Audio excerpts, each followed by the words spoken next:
they also can help to stabilize you.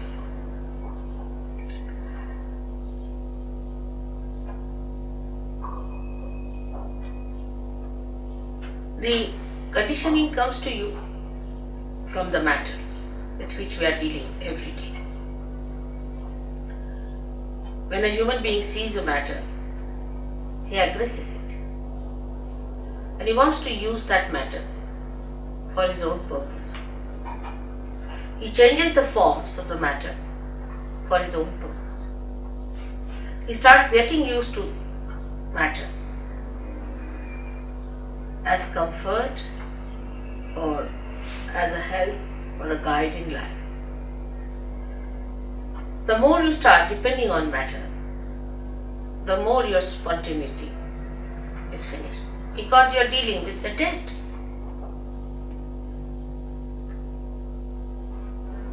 Matter, when it is dead, then only we deal with it. When it is living, we are not so much bothered about it. So the deadness of that matter settles within us when we start using that matter for our purpose. But how are we to otherwise exist is the question people can ask if God has given us these material things and this matter to be used.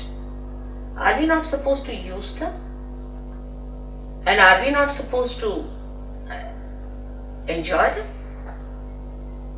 But we don't enjoy really. Before realization, you cannot enjoy any matter. You can only form a habit and may become a slave of that matter before realization. It's a fundamental principle of economics that wants in general are never satiable.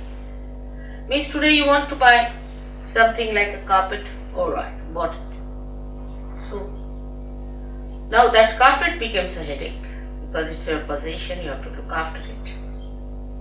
You have to insure it, you have to worry about it that it doesn't get spoiled, first of all. And secondly, you really get into another mood of buying something else. Now you have bought the carpet, finished. Then you have to have something else, then you have to have something else, then you have to have something else. So it does not satiate you. It does not give you the joy. Matter can never give you joy. It's the spirit that gives you joy. And when the ascent takes place, then you become the spirit. Then matter takes another value system within ourselves. The value system of matter is very different. As I am sure Jason must have told you, that when you get your realization, then you start feeling the cool breeze in the hand. In relationship to matter, it's very helpful to be realized. Because immediately you know what is good for you and what is bad. For example, you eat something that's not good for you. Immediately you lose your vibrations or you become hot. Even looking at it may happen. You want to sit on a chair on which somebody who is a very wrong type of a person has sat. Immediately you feel, oh, something wrong in this place. With your vibrations, which is a definite thing and an absolute thing. And this conditioning can only be over. These habits can be overcome only if you become the spirit, because spirit is always dominated by the matter. And the spirit has to overcome that domination of the matter. Actually, spirit cannot be dominated by it.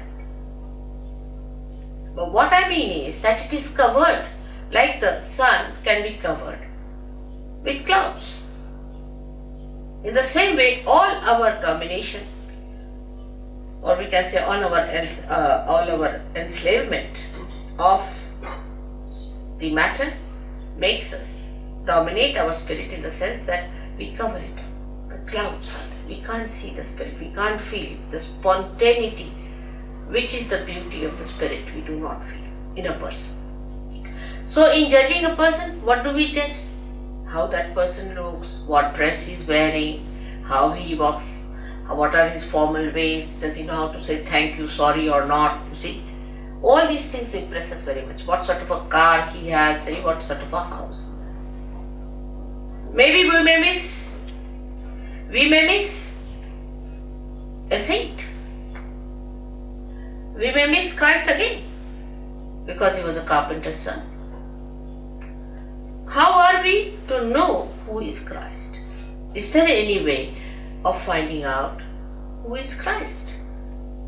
Many people are now talking, Christ is going to come, he's going to come on the television. You can put up anyone there as Christ. How are we going to make it out? By his dress or by some sort of a thing they have done? Most of the paintings of Christ and most of his statues that I have seen are nowhere near Christ. Nowhere near Christ.